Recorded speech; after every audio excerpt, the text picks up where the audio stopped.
Disebut-sebut lagi seiring kasus Ferdy Sambo, ini kronologi kasus KM50. Kasus KM50 kembali muncul dan banyak dibahas oleh masyarakat belakangan ini. Kasus KM50 kerap disinggung dalam pembahasan kasus pembunuhan Brigadir J yang didalangi oleh Ferdy Sambo. Apa itu kasus KM50? Kasus KM50 adalah kasus penembakan kepada sejumlah anggota Laskar FPI yang terjadi di kilometer 50 Tol Cikampek. Kasus KM50 ini menjadi salah satu kasus pelanggaran HAM yang sempat menghebohkan masyarakat sebab cukup panjang penanganannya.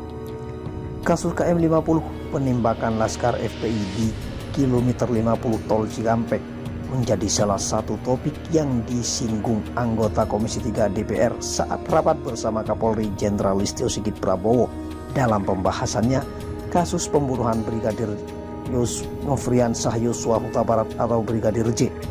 Legislator Komisi 3 DPR membandingkan soal CCTV rusak di lokasi kejadian. Salah seorang yang menyampaikan sorotan kasus KM50 itu adalah anggota Komisi 3 DPR di fraksi Gerindra, Romo Muhammad Syafi'i.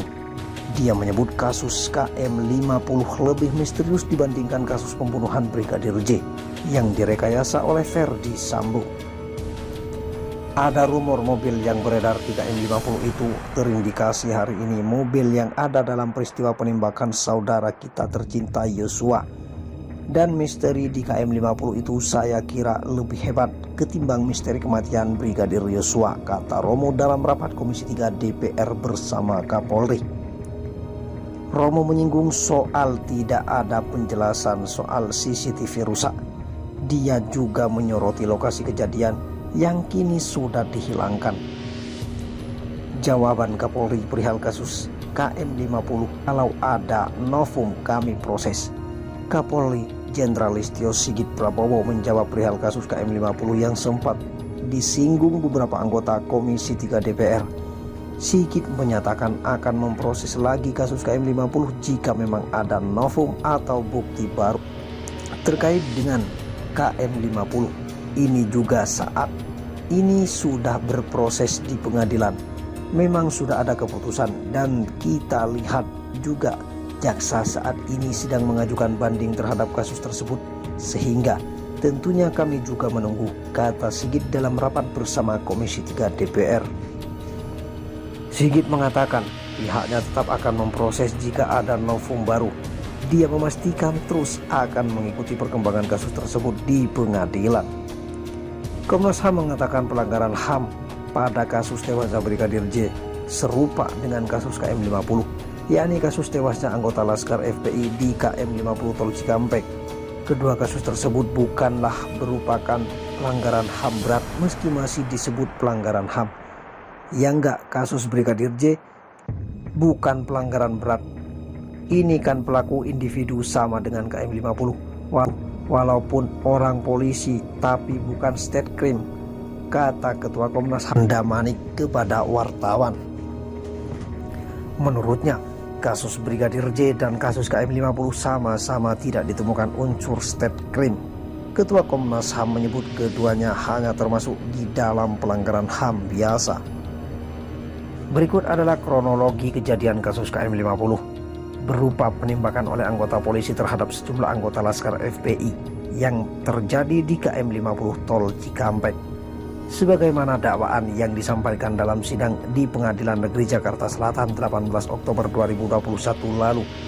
Awal mula dari ketidakhadiran Habib Rizik atas panggilan polisi terkait kasus pelanggaran protokol kesehatan. Polda Metro Jaya sempat dapat laporan akan adanya kericuan lalu mengerahkan sejumlah polisi untuk melakukan pantauan di kediaman Habib Rizik pada 6 Desember 2020 lalu. Menjelang tengah malam ada 10 mobil rombongan Habib Rizik keluar. Selanjutnya 7 polisi dengan 3 mobil mengikuti rombongan itu. Pada 7 Desember 2020 dini hari di pintu keluar tol Karawang Timur ada 2 mobil yang mencegah para polisi mengikuti rombongan tersebut. Awal bentrokan pun terjadi, yakni insiden penembakan antara anggota polisi dengan anggota Laskar FPI.